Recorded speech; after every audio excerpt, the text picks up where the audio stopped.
Hey everybody, it is nostalgia time once again, and last time we took a look at a trio of Acer timeline machines that were released in their timeline lineup. So, in this episode, we're going to be taking a look at two Acer Vertron, I don't know how you say it. Anyway, desktop computers that were aimed towards businesses. So the one on the left is the Acer Vertion M430. Now this one is actually interesting because it is in a ghost file. That's where the whole recovery is.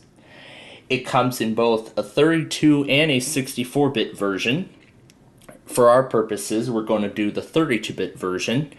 And also, that recovery has not yet been tested in a virtual machine, and I am pretty much the first one to even test it out. And I'm pretty much the first one to test that recovery out specifically in such environment. So, the Vertion is now loading its recovery environment. This should go pretty quick because this is the only instance of the Windows 7 recovery utility that it's using. Meanwhile, as for the Vertion M430, I am right now loading Falcon 4, which has Norton's Symantec Ghost on it, so we can do the restore.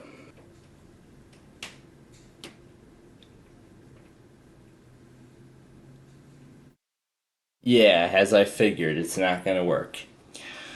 Okay, so what I'm going to do right now is I'm going to let this other one go.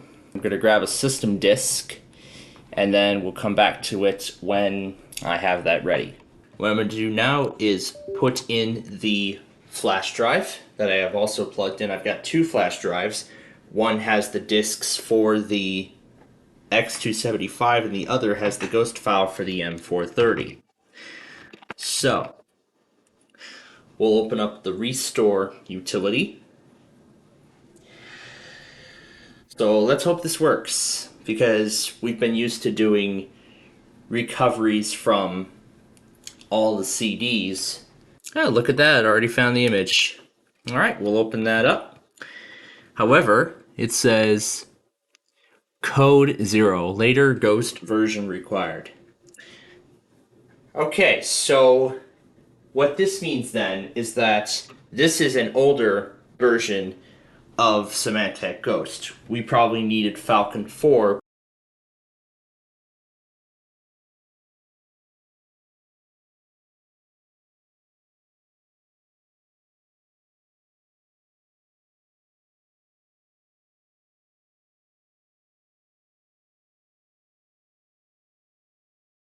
Symantec Ghost that it was most likely looking for. So this is from 2010. Let's see if this works. So I can actually use the cursor since we're on a boot disk. Nope, it does not seem to have appeared. So let's try reconnecting it. So we'll wait and see if the boot disk eventually recognizes the flash drive. But until then, the other Vertion is ready to go. Well, almost ready to go. It's right now finalizing its setup task. It's preparing devices.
what I've done is I've grabbed a blank CD that has not yet been used, and I am copying the ghost file over to it. So then what I'll do is I'll put the CD into the host computer, and then I will attach it to the virtual machine, and it should be able to recognize it that way. Well, let's hope it works. But for right now, the other one is done. The X275 is all set. Well, even though it's on the cleanup stage, I've already went ahead and forced it to the out-of-box experience. So let's see if I can set it to United States. What does it even translate to?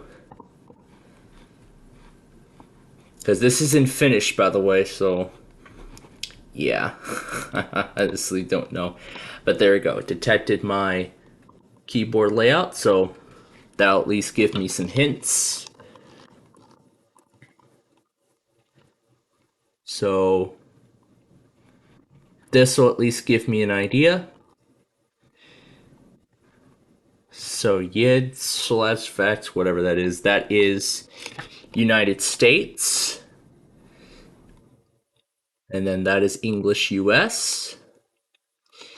And then we're going to scroll down to the bottom where it says that. So there you go. Everything in US English. I wonder if it'll apply at the end of this, but let's find out. And as I expected, this comes in the professional edition, because I mentioned this is towards businesses. And this is RTM with no service packs. We will use the recommended settings, and let's see where Chicago is. Mexico City, Monterey. That is Central Time. And now off to the desktop.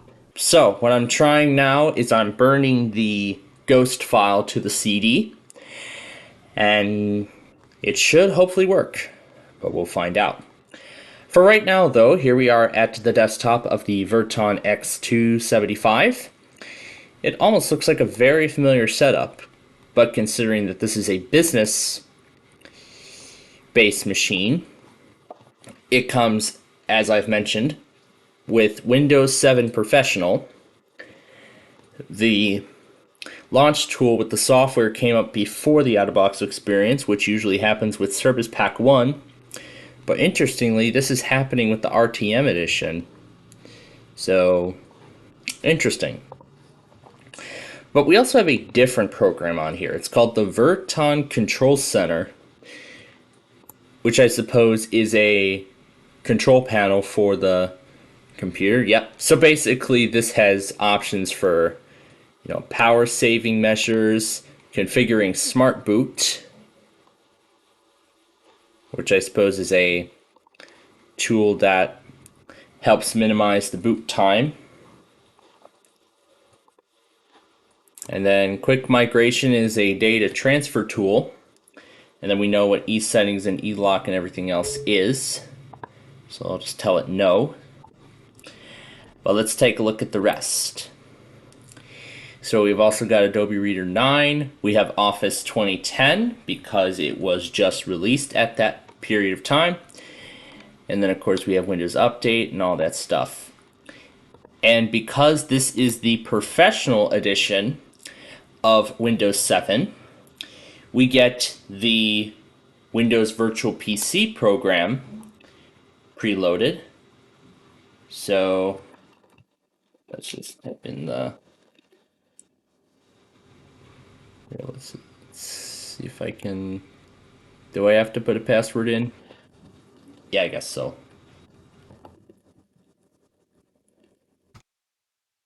Just going to do this for the purposes of this episode.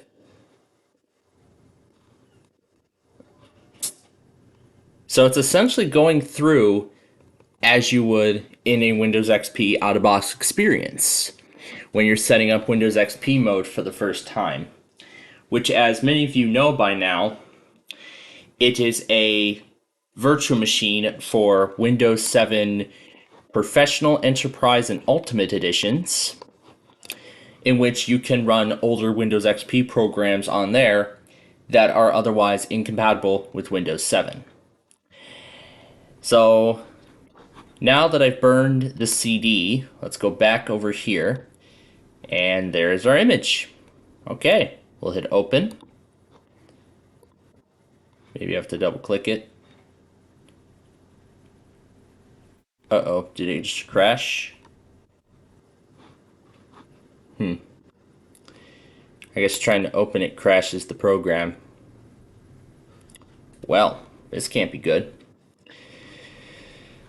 Well, let's go back to this in the meantime. It's also got all the live essentials. It's installed every component. There's the Embassy Security Center, which I have not yet seen. So I suppose this is a security tool. And I know businesses need a lot of security, considering that, of course, this computer was aimed towards businesses. The games feature has been turned off by default. But we can go into add and remove features, and we can enable the games feature at a later point. There's the Skype installer. We got Norton Backup, and there's Nero, McAfee, and I'm guessing it doesn't come with any games. Yeah, it doesn't come with any games at all, so nothing else to see. Here's the security suite spec for the Embassy. And does this just pull up a help guide? Yeah, I guess it just pulls up a help guide. But really, we've seen what XP mode is, so we've already seen what XP mode is. We've seen it earlier in the series. So yeah, I think with the Vertion, we're not going to be able to get far with it. Or, how about this? Let's turn it off and add a second drive. So the Acer logo fades in a nice fashion. And there's the Vertion logo, or the tag. And then here is what the actual computer looks like. It shows the entire Vertion family. The larger desktop and then more smaller size. So this is the Vertion M series. As it's showing, it shows the front. And this is the Vertion S model. And this is the Vertion X series. This is the one that we're looking at here. And this is the L lineup. And then this is their laptop line, the Vertion N. Well, it's not really a laptop, but it's really a smaller desktop computer, and then it goes through some of the features of it and how efficient and elegant it really is.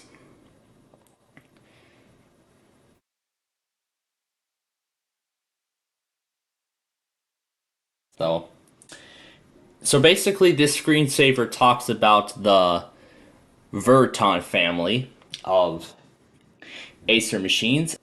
So I'm guessing the other Vertion machine is going to be the exact same thing. Well, secure computing, well, it's not really that secure anymore because Windows 7 lost support.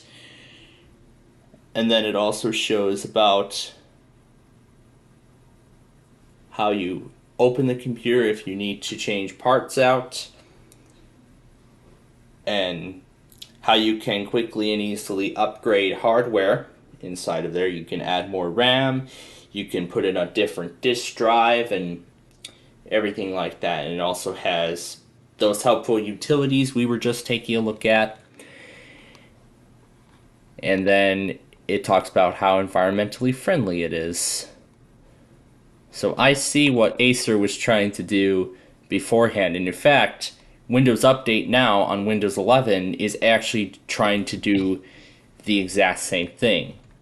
Business made easier with the Acer Vertion desktop lineup. And then, of course, the screensaver repeats.